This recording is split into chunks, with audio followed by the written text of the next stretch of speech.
Okay, so let's get started. We were looking at the relational model the last time around and figuring out how to this was the second step in translating an application requirements all the way down to a database system format. So we talked about the ER model. Now we're going to be once again focusing on the relational model. This is a model that is closer to the database implementation. It's closer to what the database understands.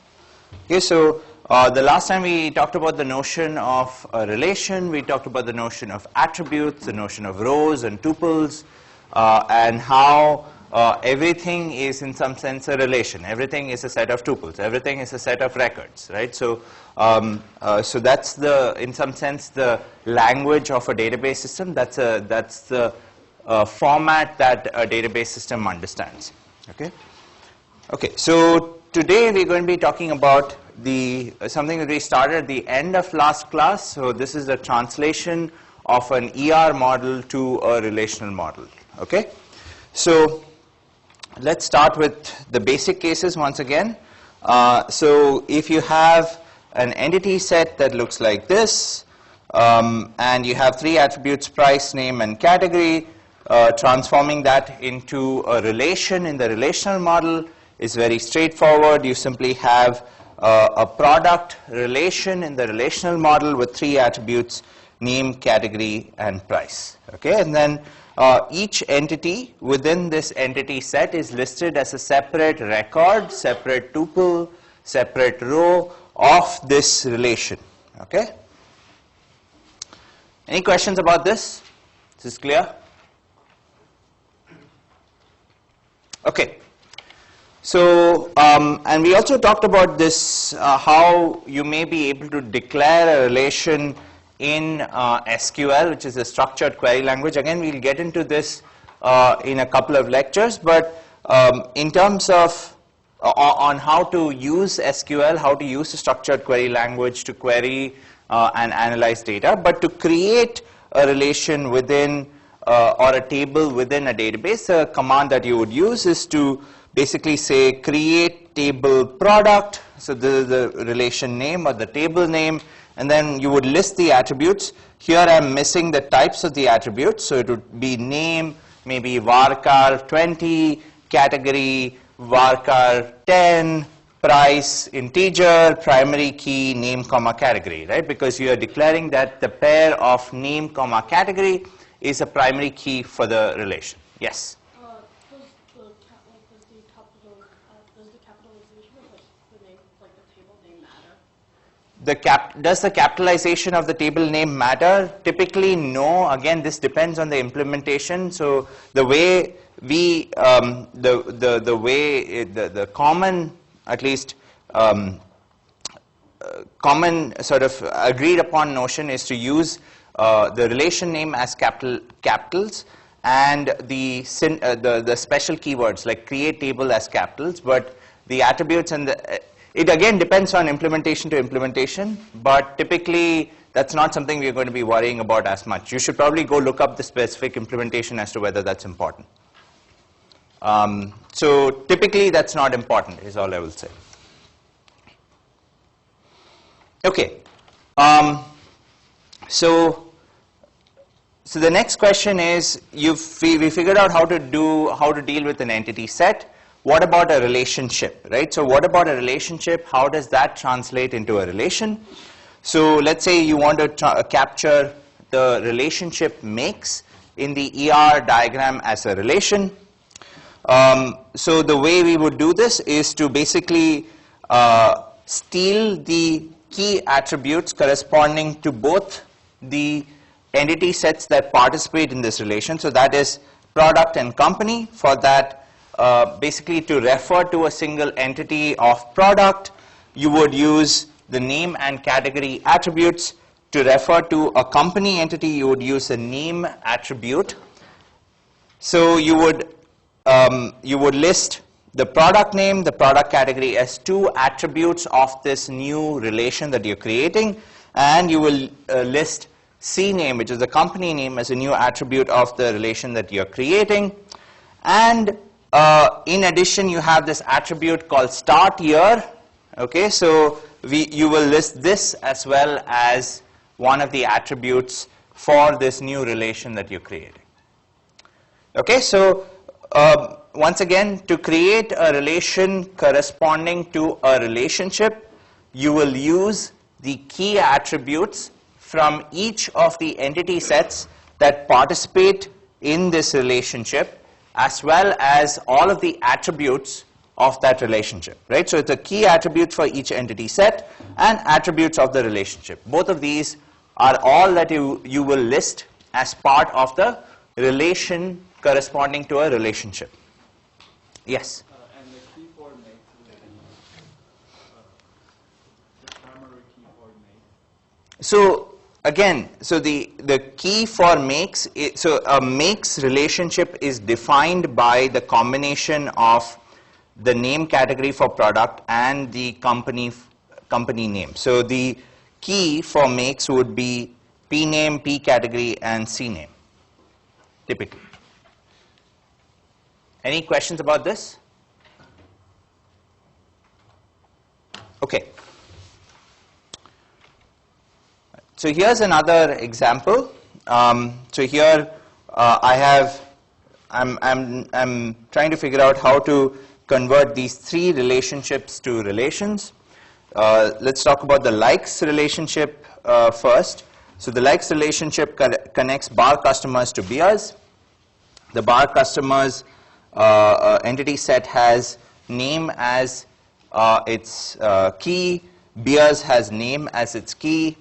To distinguish between them, you will call one of them as cust name and one of them, or customer name, and one of them as beer name, and then you would create a relation that looks like this.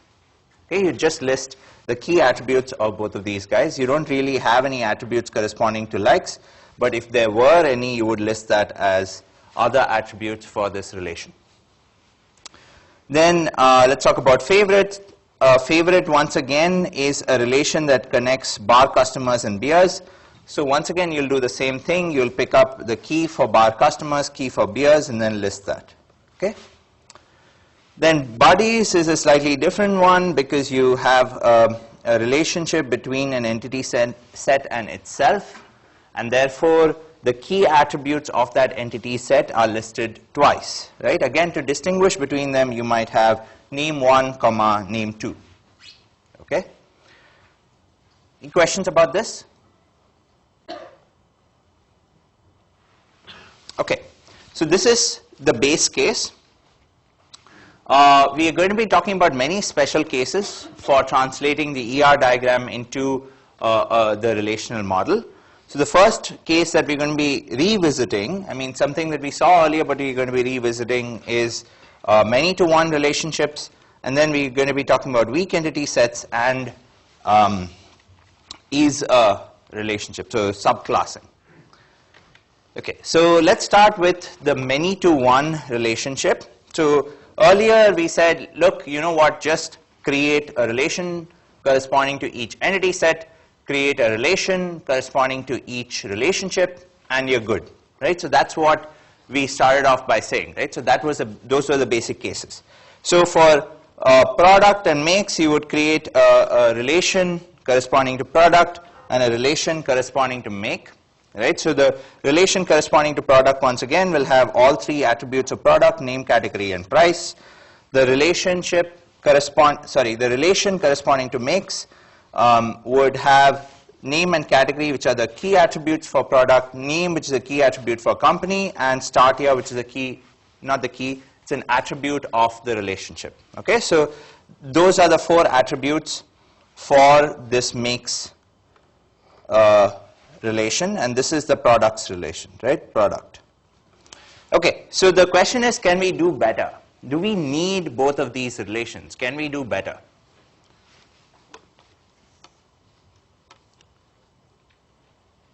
Any thoughts?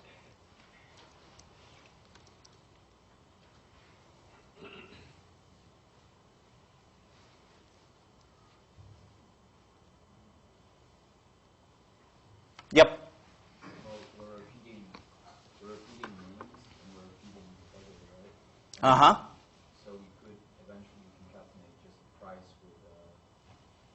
with the makes relationship? Right. So the observation is that, look, you seem to be repeating information in these two relations.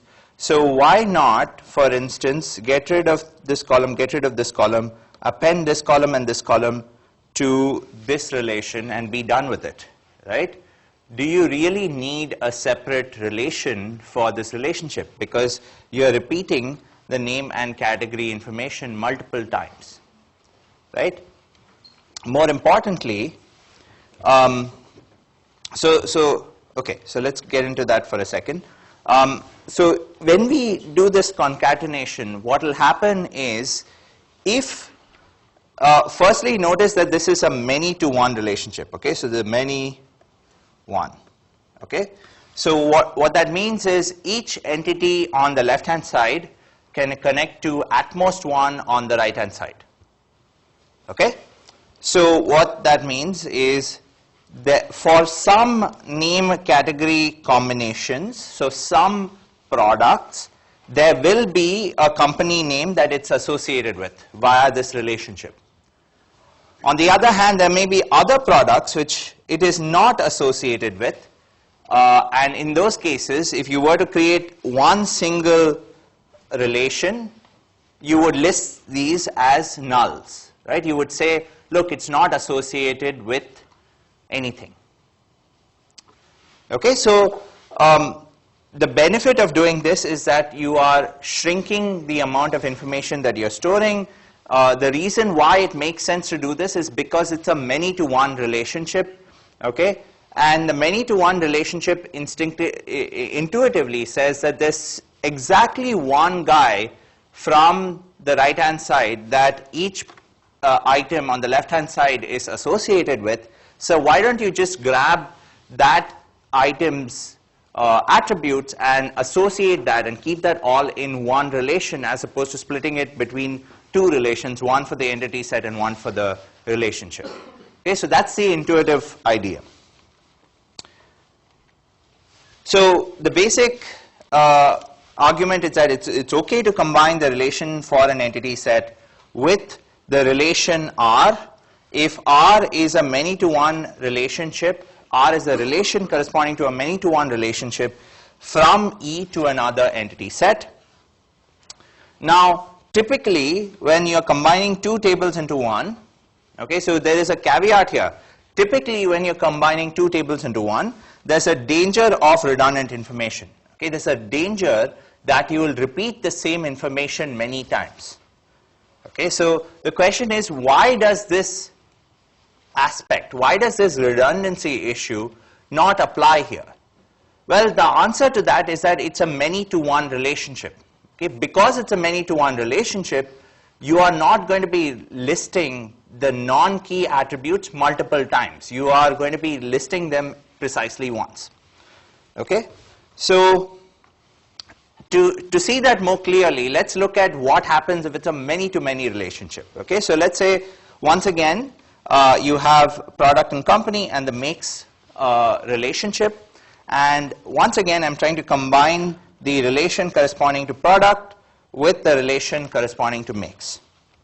Okay, and the same argument can be used if I were to combine company and makes as well. Okay, so I'm trying to see what would happen if I were to combine product and makes in this scenario. Okay, so let's say my product entity set consisted of just one entity corresponding to Gizmo gadgets. Okay, so Gizmo gadgets is once again, it's a key, it's what is used to identify these entities. The price for Gizmo gadgets is 19.99. The relation corresponding to makes looks like this. So basically, Gizmo gadgets is associated with Gizmo works with an extra attribute value 1963 for start year. Gizmo gadgets is once again associated with Gizmo works 2 at 1964, and so on. Okay, so these are the tuples corresponding to the relationship. Okay, connecting the product, which is sort of identified by the name and category, with the company name. Okay, these are the tuples corresponding to the relationship. Now, if I were to list it instead as one single relation, what I would have is basically one tuple corresponding to each of these relationships. Right? I would have one tuple corresponding to each of these relationships, and I would have this price attribute listed as many times as the number of connections between the product and the company. Okay, so this price attribute, even though it is determined, this price attribute once again is a non-key attribute. Okay, so it's not something that is used to identify the product. This price attribute is repeated so many times, 4 times in this case. It could be more if you have more tuples across these two relations that are joined with each other. This non-key attribute is repeated several times in this joint relation. Okay, so we don't want this non-key attribute to be listed so many times because it is wasteful, right? There's no need to list this non-key attribute so many times. Does this make sense? Okay, so let's think about what would happen if there was a many-to-one relationship, right? If there was a many-to-one relationship, what would happen is, let me erase all of this. If there was a many-to-one relationship, we know that there can't be so many attributes, there can't be so many tuples that Gizmo Gadgets is associated with. We know that it's going to be exactly 1, right? Or 0. 1 or 0, right? Because it's a many-to-one relationship. Because it's a many-to-one relationship, there can be at most one company that each Gizmo Gadget is associated with. Each tuple on the left-hand side is associated with. And because of that, you will have exactly one tuple in this combined relation, which means that this 19.99 guy, this non-key value is not being repeated so many times, right?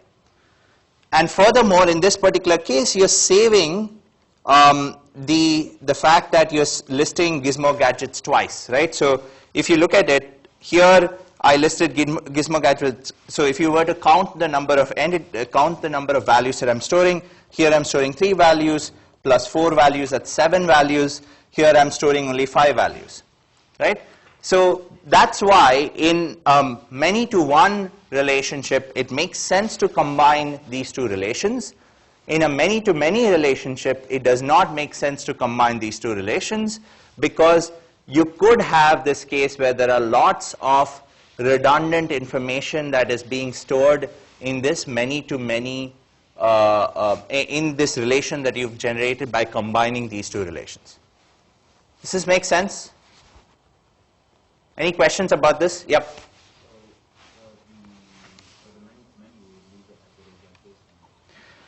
For the many-to-many case, we would leave it as is. So we would leave the two relations in the bottom as is. You wouldn't be doing the combination. You would be leaving it as entity set, relation. Relation corresponding to the relationship. Okay, you wouldn't be trying to combine them.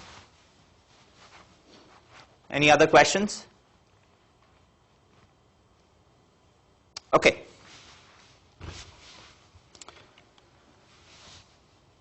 So like I said, in the first scheme, the information about product price 19.99 is stored in multiple times. In the many-to-many case, in general, all non-key attributes are stored in a redundant fashion. On the other hand, if it's a many-to-one relationship, the 19.99 would appear exactly once, which is what we want. Okay. Now next, let's talk about weak entity sets. Okay, so let's say this is my diagram. So I'm dealing with sports teams. This is a weak entity set. This is a supporting relationship. And this is a supporting entity set, right? And once again, a weak entity set is indicated by this double diamond with a semicircle, which means that everything here is associated with precisely one thing on the right-hand side. right? So how do you guys think this would be translated into a relation? Let's start with the team entity set. How do you think this would be translated into a relation? Any guesses?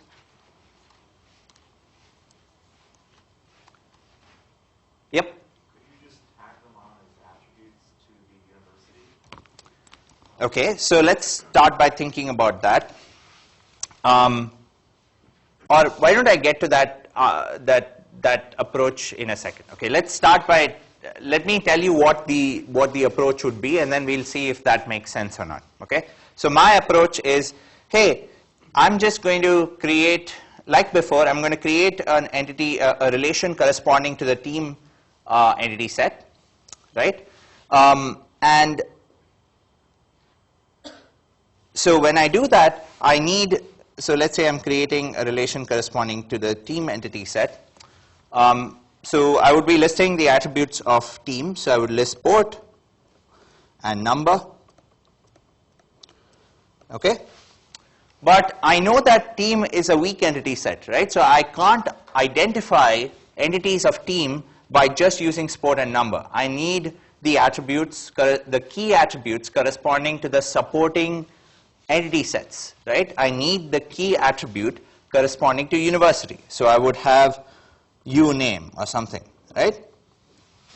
So this is what I would do. I would say, look, let's proceed as before. So I will create a relation corresponding to each entity set. So be it weak entity set or otherwise, except for a weak entity set, I will need to steal the key attributes for all of the supporting entity sets, all of the entity sets that support that weak entity set.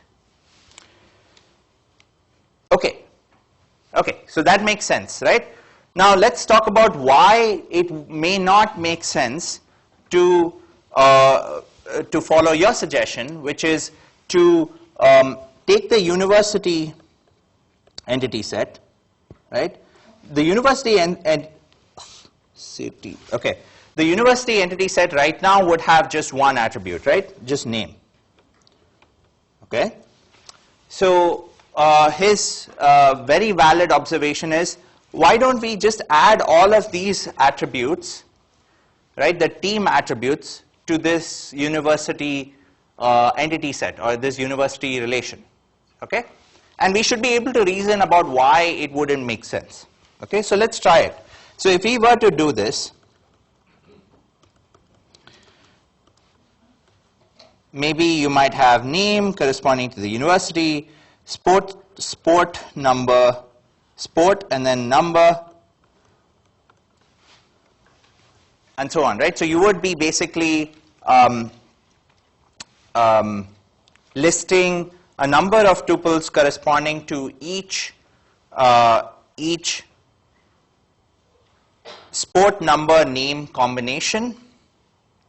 Actually, in this case, you might be right. It probably doesn't make any difference whether I listed this way or I listed that way. But okay, let me continue with this. Okay, so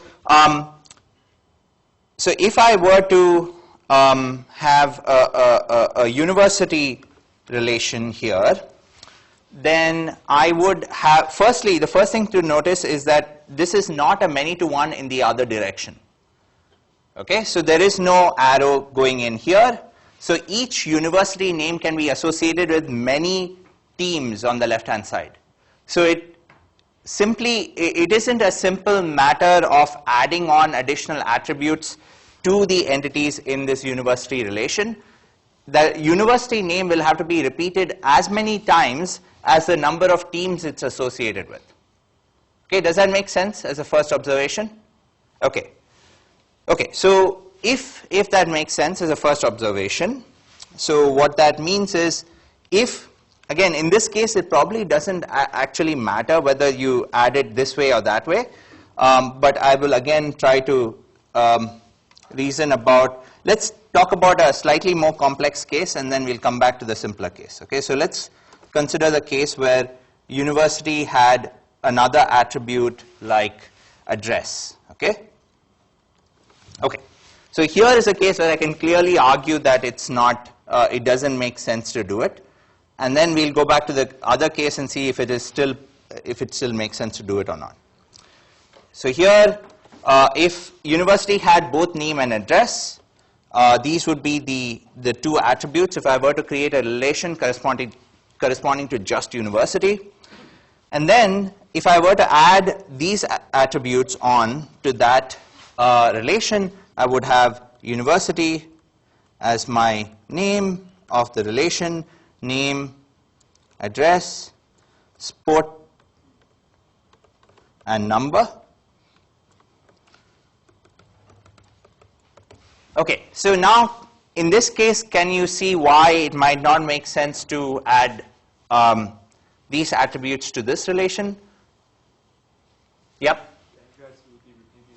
Right, so the address would be repeated multiple times, right? So at least in this case, we know that it's probably a bad idea to add these attributes on because each university is associated with more than one team. It's not exactly one team or less than or equal to one team. And because of that, the address attribute may be repeated multiple times. For the case where, okay, all right. So let's go back to the earlier case. To talk about the earlier case, let me first, why don't I come back to that after I've finished the entire description of the weak entity set, and then we'll come back to that. Because I think it's important to talk about what happens with the relationships before I get back to that question. It's a valid question, and I'll get back to it. But let me get back to it after a couple of slides, okay? So let's start with my solution, which was, let's start with having a relation corresponding to the weak entity set. The relation corresponding to the weak entity set would have the sport number, sport name, and university name as the three attributes because you need the university name in order to identify the entities in the weak entity set. Okay? So the next question is, do we want to have a separate relation corresponding to the relationship affiliation, which is a supporting relationship? And the answer to that is no, because that information is already conveyed within the weak entity set relation. Okay? So the connection between the teams and the universities is already conveyed within this relation, so you don't need another relation corresponding to the relationship. Okay? So the solution, at least the first solution, and we can talk about that special case once again after this. First solution is the relation for a weak entity set will include the attributes for its complete key, including those from the supporting entity sets. So it's not just the keys from that weak entity set, it's also the keys from all of the supporting entity sets, as well as its own non-key attributes. Okay, so as well as the non-key attributes, which in this case was sport. Okay? All right, so that's the first thing.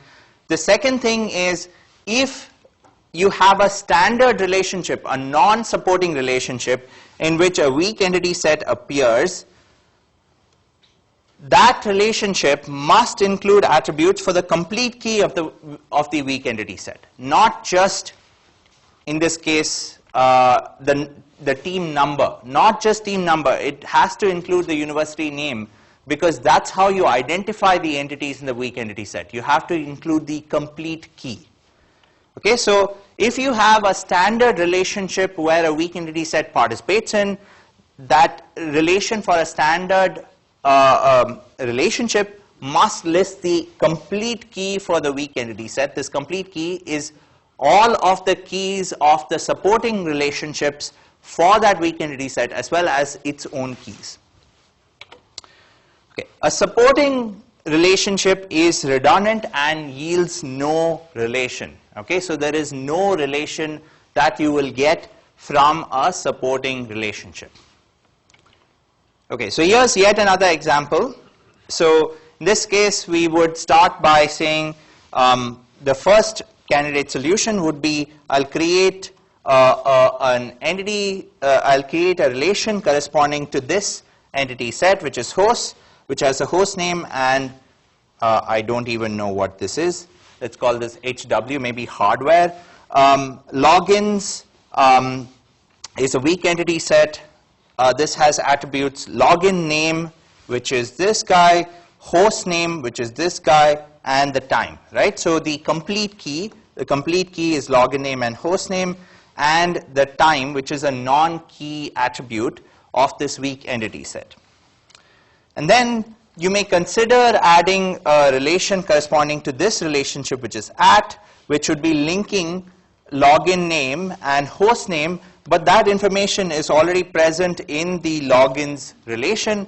Therefore, you don't need this guy, right? So you only have these two relations. Okay. All right. So now that we are done with this, let me get back to the question and see if we have a better solution or a better explanation or not. Okay. Maybe we don't. I'm just working through this with you guys on the fly. Okay. Okay, so option one, which is if you follow the recipe, what would you get? If you follow the recipe of what we talked about so far, what are the relations that you will end up with? Yep. Your university relation. Yep. And then your relationship for team. Yep. What would the university relation contain? Just the name or Yep. any other attributes that aren't listed. Yep. Let's just call it name. Okay. And for the other relation, it would be team. And then that would have sport, number, and name. Right? Okay. So, and this is the university name, right?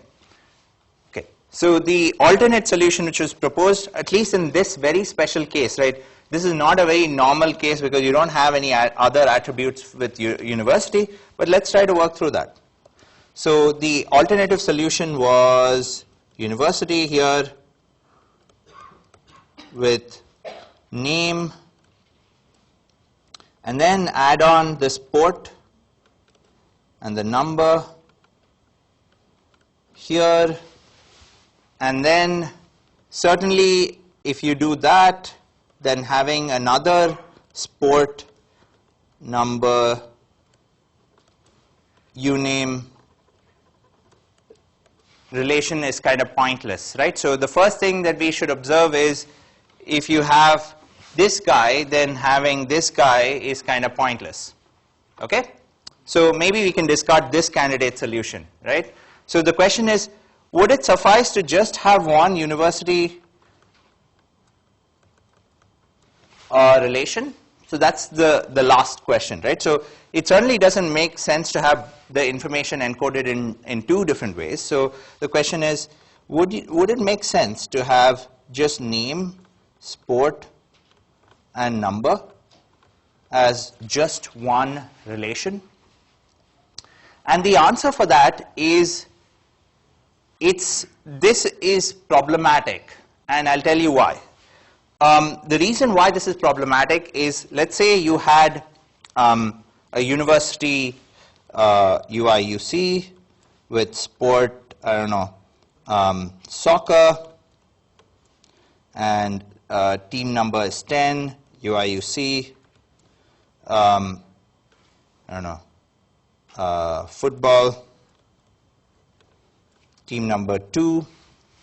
Okay, so let's say these are two tuples.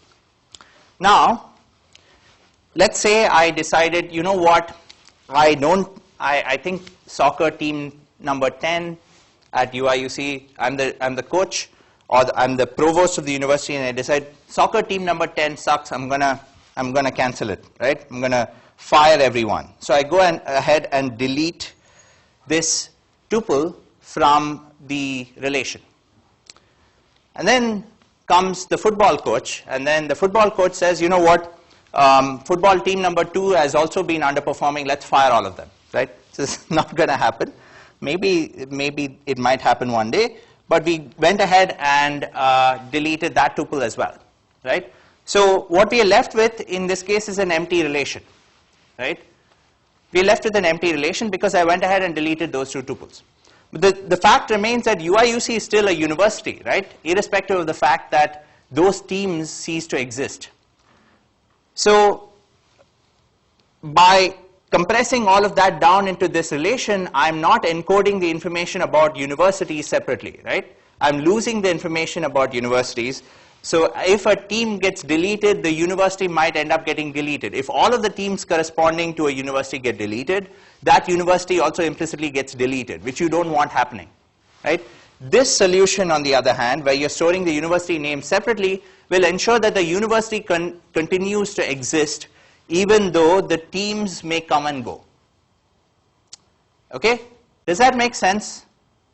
At least intuitively, hopefully you get the idea that it makes sense to divide up the entity sets into relations and then try to combine these entity sets with the relationships as far as possible, because that will help us reduce redundancy, that will help us minimize issues like this where you end up deleting a couple of tuples and then some entities cease to exist. You don't want that happening, right? So at least by following the rules that we talked about so far, I know this is kind of a really weird edge case, but I promise you if you follow the rules that we've talked about so far, you wouldn't be ending up with these weird edge cases. Any other questions about this?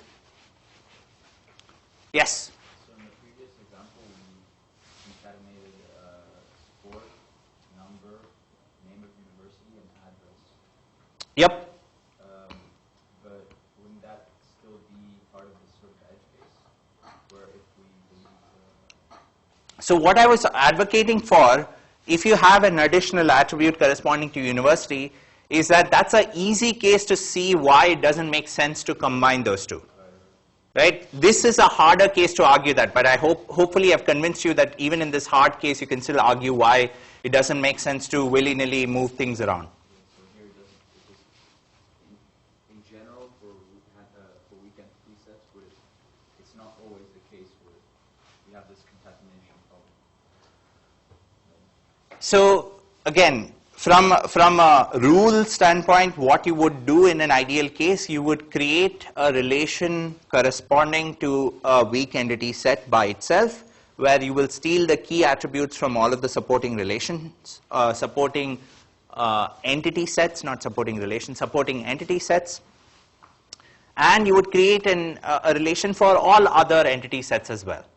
Okay? For the supporting relationships, you don't create relations because that information is already encoded in the relation corresponding to the weak entity sets.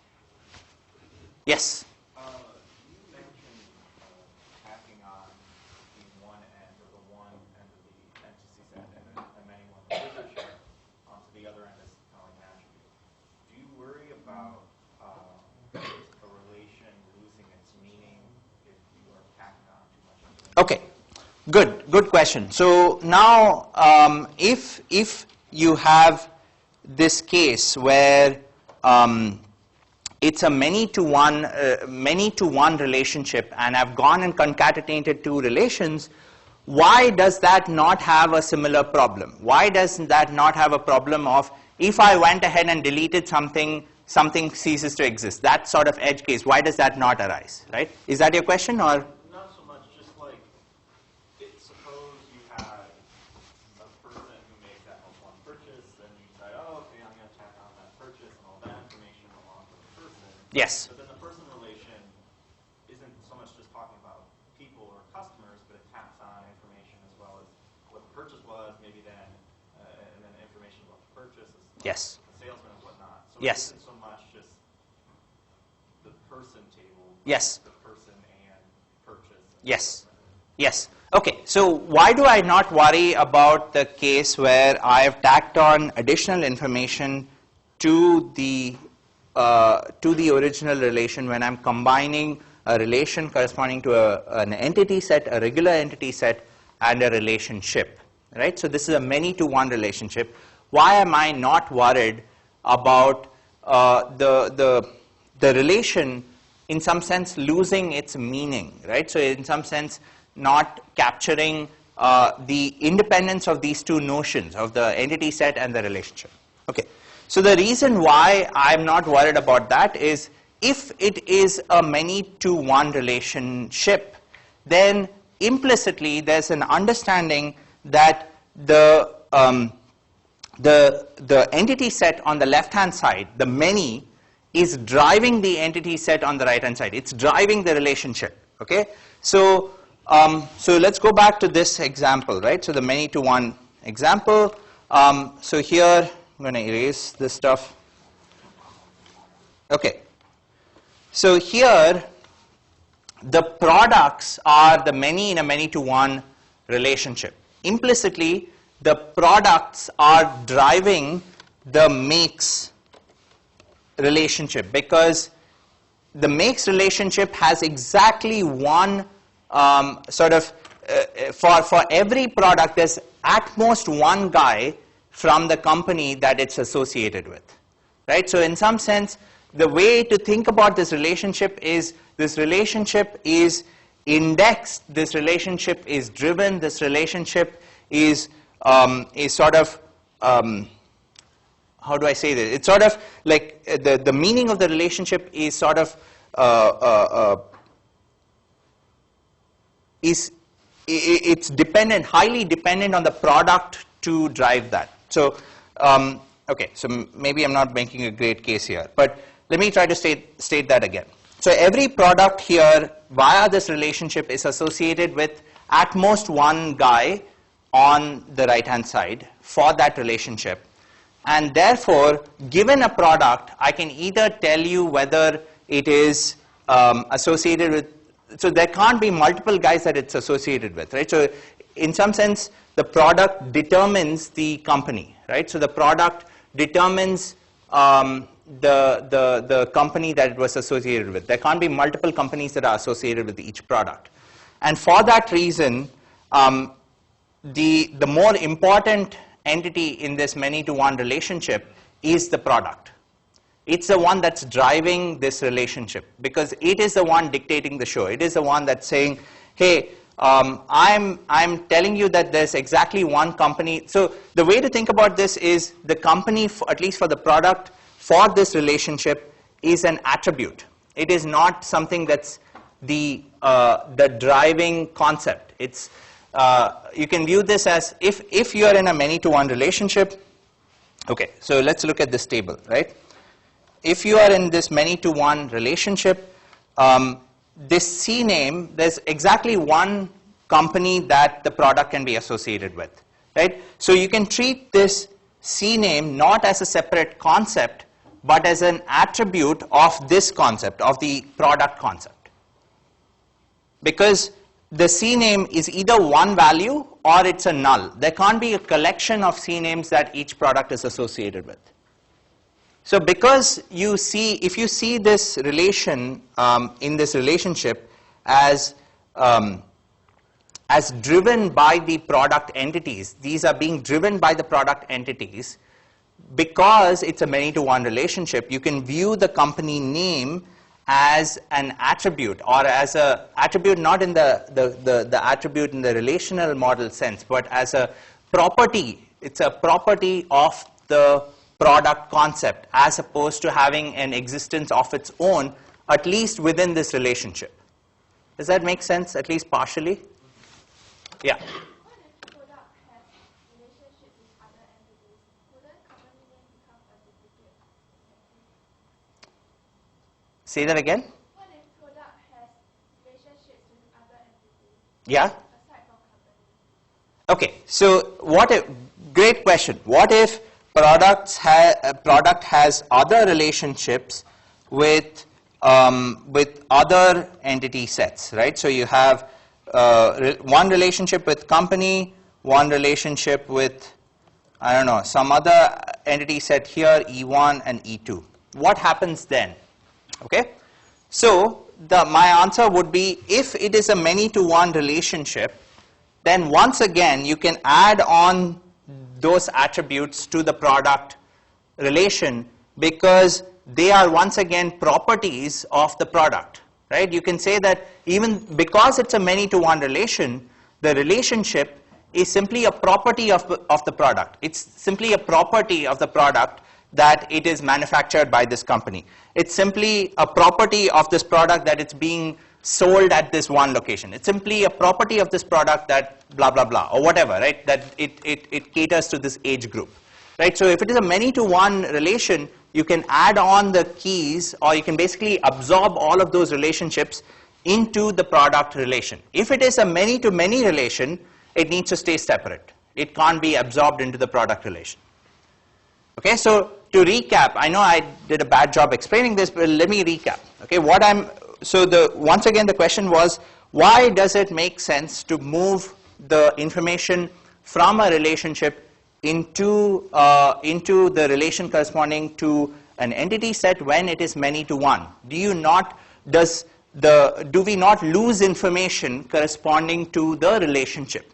And my answer to that is, if it is a many-to-one relationship, then you can view the relationship as a property, as a feature of the entity set that is driving the relation, the relationship, the entity set that is the many-to-one. It can be viewed as a property or as a feature of the many-to-one, the many in the many-to-one relationship. Okay, so because it can be viewed as a property or a feature of that entity set, you can simply tack on the attributes corresponding to the other entity set to this entity set, the driving entity set, and you'll be in good shape, because you can still view that as properties or features of the driving, the many entity set in a many-to-one relationship.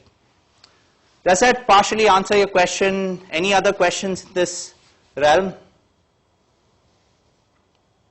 Okay, let's move on. All right, so let's move on to subclassing. Okay, so subclassing is another can of worms. All right, so we saw this example of subclassing, right? So you had this root class and these other subclasses, which are all entity sets, and this subclass is associated via this relationship to another class, right? So the subclasses are indicated via this is a triangle.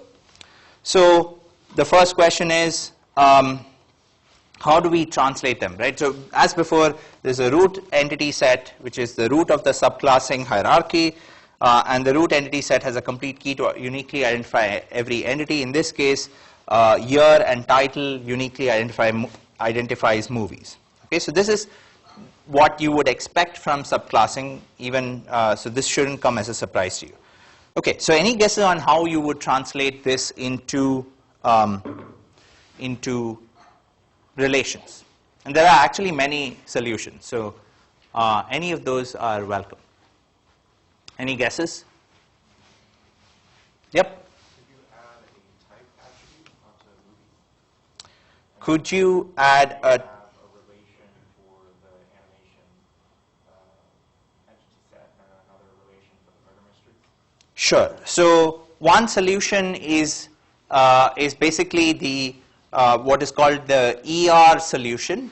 The ER solution says, for each entity set, I'm going to create a separate relation, right? So I'm going to create one relation corresponding to movies, one corresponding to animation, and one corresponding to murder mysteries.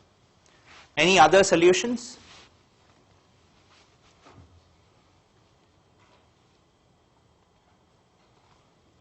So in the spirit of combining everything into one relation, you could also consider having one single relation, right? So basically you could say, hey, you know what, I'm going to have everything in one relation, and I'm going to tack on appropriate attributes corresponding to animation, murder mysteries, corresponding to the weapon, and so on. So that's another approach, right? And the third approach is the object-oriented approach. The object-oriented approach basically says, I'm going to create a separate relation for every unique type of movie, right? So how many types of movies can exist? Well, there can be movies that are animation but not murder mysteries, movies that are animation and murder mysteries, movies that are murder mysteries but not animation, movies that are neither animation nor murder mysteries, right? So 4 combinations of movie types, right? And I could have a relation for each of them. Okay, makes sense? So these give us our 3 approaches. So the first approach is the ER approach. The ER approach basically says for each entity set E, create a relation with the key attributes from the root entity set and any attributes of E itself. So let me erase this stuff. So basically, this would give me a relation corresponding to movies with title, year, and length, a relation corresponding to murder mysteries with just weapon, and actually with weapon and title and year, because I can't identify a movie without having title and year in there. Relation corresponding to animation with just title and year, right? So I would have movies with title, year, and length, animation with title and year, and murder mysteries with title, year, and weapon. So your observation, which is why don't we also have an attribute corresponding to animation or murder mysteries in the first relation? That's not necessary, because I just need to see these relations to check whether they are animation or not. So if they are animation, they will be listed in this relation. If they are murder mysteries, they will be listed in this relation. So I don't need to record that information in the first relation. Any questions about this one? Okay. And the last thing is, how do I deal with these with these relationships with other entity sets? So here you have a relationship between animation and stars, and looking at this you may think, hey, animation has no attributes, so what do I include for the relationship? But that's not true. Animation does not have any attribute. That's not true. It has the key attributes corresponding to its parent entity set, right? It has the title and year corresponding to the parent entity set, and therefore the voices relationship here would have the title and year from the parent entity set, as well as maybe attributes of stars. In this case, there's a star name, right? So maybe this is a key, and therefore that's included as an attribute of voices. Okay, so this is the ER approach. Let's okay, some details about that. If you are considering a given movie, every movie has a tuple in this relation. All of the animation movies have a tuple in this relation, as well as a tuple in this relation. Murder mysteries have a tuple in this relation, as well as this relation, right? So it doesn't only exist in the murder mysteries relation, it will also exist in the movies relation, because that's where you're getting your information about length from, right? So every tuple will exist in both the parent relation as well as the child relation. So if you have, another example is if you have an animation murder mystery, then this tuple will exist in movies, it will exist in animation, and it will exist in murder mysteries. Okay? All right. All right, so let's keep going. The object-oriented approach is basically considering all possible cases of movies. So a movie can be either neither an animation or a murder mystery, or an animation but not a murder mystery, or murder mystery but not an animation, or both, right? And then you would basically get a relation for each of these cases. So the case where you have movies not animation or murder mystery, you would just have title, year, and length, which are the attributes of the parent subclass. Movies that are animation but not murder mysteries, remember animation had no attributes, no other attributes, so you would just have title, year, and length. Okay? And then movies that are murder mystery but not animation. Remember, murder mystery had a separate attribute which was weapon, and therefore it is title, year, length, and weapon. And movies, animation and murder mystery, once again it's title, year, length, and weapon, because animation does not add any other attributes. Okay, so this is the object-oriented approach. Any questions? Okay. All right, so unlike the previous case where a movie could appear in multiple relations, in this case each movie will appear in precisely one relation, which is the type of that movie. Okay, so it's not going to appear in multiple relations, unlike the ER approach. So the voices a relationship which connects animation to stars is once again going to look the same. It's going to be the title, year, and star name as before. So it's going to be the key attributes of the entity sets connected by the relationship. So it's not any different from the previous case. Okay. So let's talk about, yes. Will the object-oriented approach repeat the attribute length multiple times? So the question is, does the object-oriented approach repeat the attribute length multiple times? The answer for that is no, because each movie will belong to exactly one of these four relations, and so no movie is repeated multiple times. Right? So because a movie is not repeated multiple times, you're not going to have the length being appearing multiple times. Right? Yes? You're asking, okay, I have a movie and I want to determine the type. Do you have any better solution other than to traverse all of these? Good question. So the question is, if you know a movie name and you wanted to figure out what type it is, do you have a better way than looking at each of these four relations? Unfortunately, no. In this case, there's no other way. Anything else? Okay.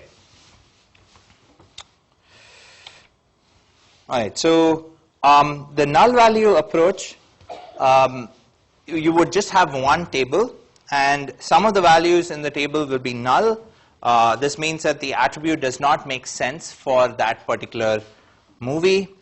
So given this candidate solution, is there anything that's wrong with it that you think that needs to be rectified?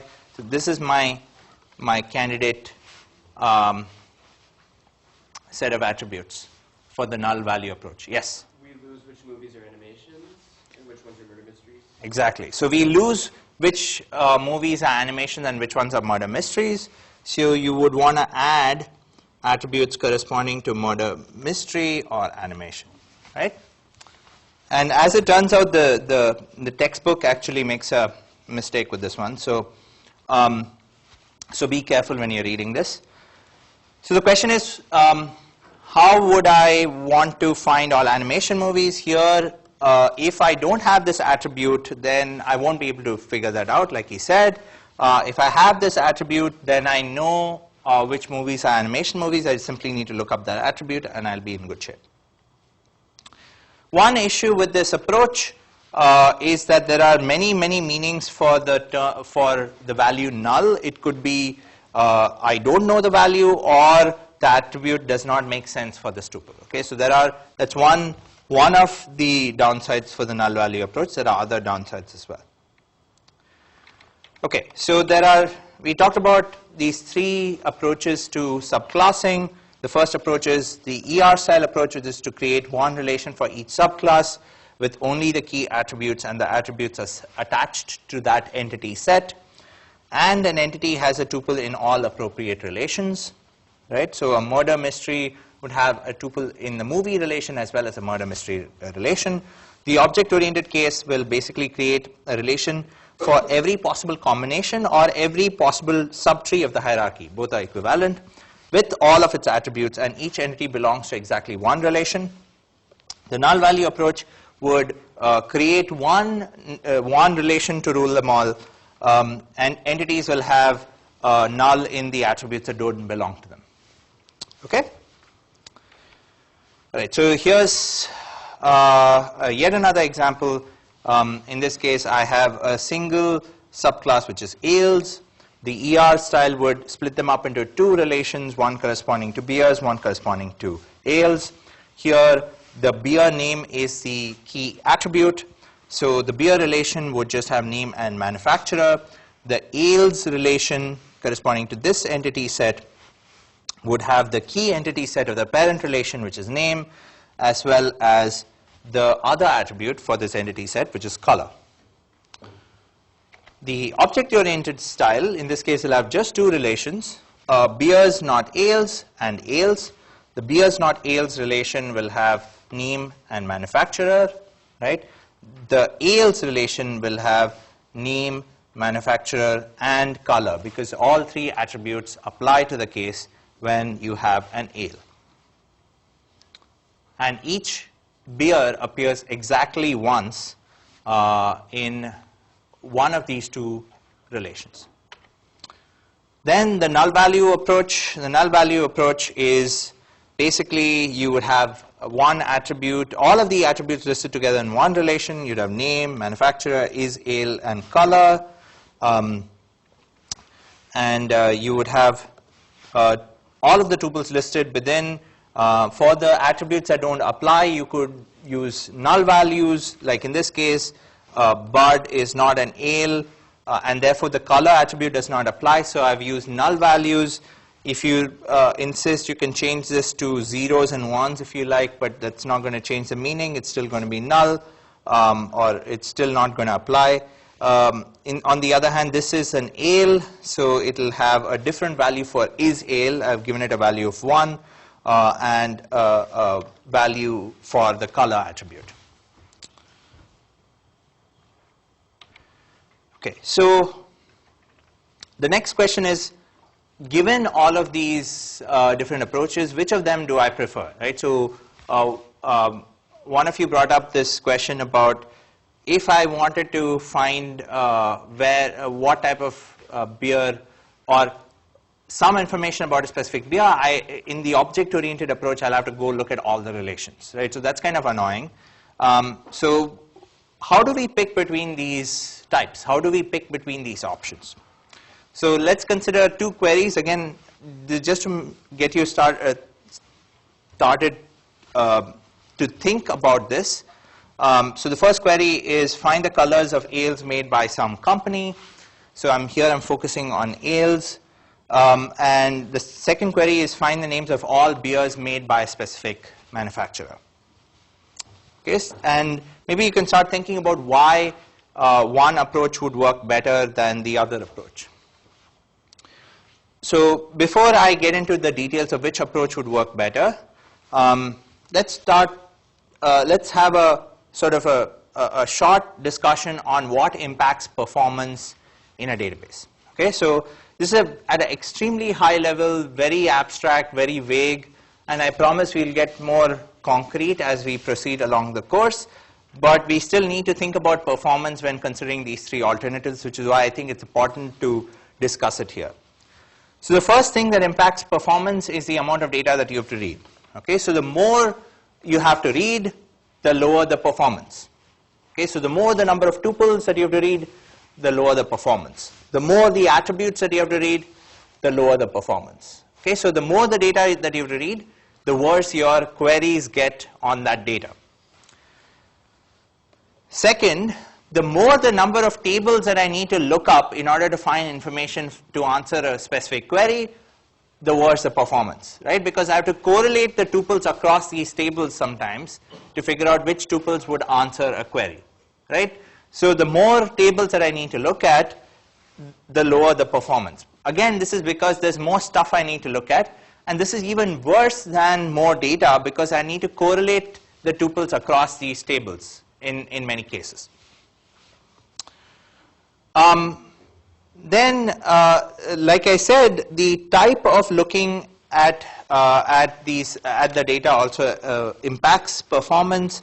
If I'm simply looking through the data, then that's easier, that's cheaper. If I'm trying to correlate the data across multiple tables, that is more expensive. If I'm trying to do sorting, if I'm doing something more complex, then again that becomes more expensive, right? So simply looking at tables is cheaper, assembling tuples, sorting, doing any more complex operations is more expensive, and more data and more tables both impact performance negatively. Okay, so let's start by thinking about query 1. So the query 1 says, find me the colors of ales made by some company, say Triptych. Which approach do you think would work well here?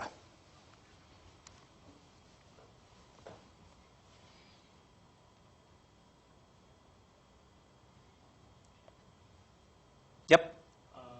Object-oriented approach. The object-oriented approach, and why is that? I think in this way you only need to look at ales. In this case, you only need to look at ales. Yeah, you save time, like you don't have to look at the peers that are not ales. Right. So the answer is correctly that the object-oriented approach would do very well here. The reason for that is, A, you're focusing on one specific kind of beer, which is ales. B, you want to look at multiple types of information for that type of beer, right? So you want to look at the manufacturer in addition to the color, right? So it's important to have all of that information in one place, which is what the object-oriented approach ensures for us. On the other hand, the ER approach would split this information up into two tables. One table will contain the colors, right? And the other table will contain the manufacturer information, right? So if I wanted to figure out the colors of the ales made by Triptych, I'll need to look up the manufacturer information in table 1 and the color information in table 2, right? So query 1 is not going to do as well in the ER case. The null value case is also problematic because there's a lot more information, right? So you could be storing a lot of information about a lot of beers that are not ales. If you're storing a lot of information about a lot of beers that are not ales, then getting to the ales information is going to be more expensive. Okay, so once again, between ER versus object-oriented versus null, object-oriented is better. ER is worse because you have to look at multiple tables. Null is worse because there's more stuff to look at, right? There's more irrelevant information within that table that you need to look at. Between ER and null, on the other hand, it's not actually clear. It actually depends on how you're trying to execute the query using those two models. Okay, so I'll stop here. I'll get into query 2. I'll recap this, get into query 2, and then try to identify some rules of thumb. Okay, so see you guys on Wednesday.